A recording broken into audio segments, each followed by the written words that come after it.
Railway స్టేషన్లో ఛాయ్ అమ్ముకున్నానని చెప్పుకునే ప్రధాని నరేంద్ర మోదీ పేదల నేల విమానాన్ని సమాధి చేస్తున్నారు. పేదోడి రైలు బండి పెద్దోళ్ల జేబుల్లోకి వెళ్తుంది. కోట్లాది మంది సామాన్యుల ప్రయాణ సాధనం కొద్ది మంది లాభార్జన వస్తువుగా మారుతోంది. రైల్వే ప్రైవేటీకరణ పేరుతో కేంద్రంలోని బీజేపీ ప్రభుత్వం పేదోడి బతుకుపై చావు దెబ్బ కొడుతుంది. భవిష్యత్తులో సామాన్యుడికి రైలు ఎక్కడమే గగనమయ్యే దుస్థితిని తీసుకొచ్చింది.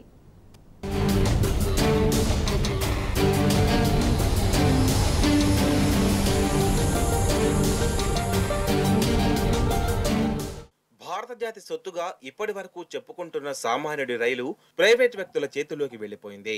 వచ్చే నెల 4న కేరళలోని తొలి ప్రైవేట్ రైలు కూత పెట్టనుంది. 5 ఏళ్ల కిందట ఐఆర్సీటీసీ తొలిసారిగా ఢిల్లీ తేజస్ రైలును నడపగా ఇప్పుడు ఏకంగా పూర్తి ప్రైవేట్ భాగస్వామ్యంతో రైలు ప్రయాణం సాగనుంది.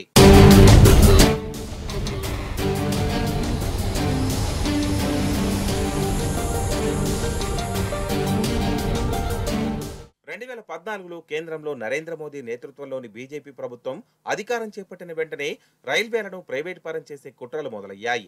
దేశానికి స్వాతంత్ర్యం రాకముందే 1924లో మొదలైన రైల్వే బడ్జెట్ ప్రస్థానానికి 2016లో మంగళం పాడిన మోదీ ప్రభుత్వం అనంతరం రైల్వేను ప్రైవేట్ పరం చేయడానికి వ్యూహాలు రచించింది. దేశంలోని 109 మార్గాల్లో 151 ప్రైవేట్ రైళ్లు నడపడానికి ప్రైవేట్ సంస్థలకు 2020 జూలై 1న ప్రభుత్వం అనుమతినిచ్చింది. ఈ మార్గాలన్నీ లాభాల్లో ఉన్నవే కావడం గమనార్హం.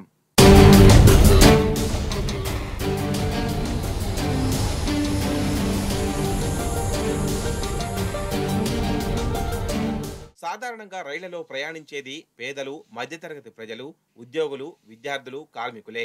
వీరిలో చాలా మంది తమ వెంట తమ సంతానాన్ని, లగేజీలను తీసుకెళ్తుంటారు. ప్రస్తుతం ఈ లగేజీలకు, చిన్నారులకు టికెట్లు తీసుకోకపోయినా ప్రయాణానికి అనుమతి ఉంది.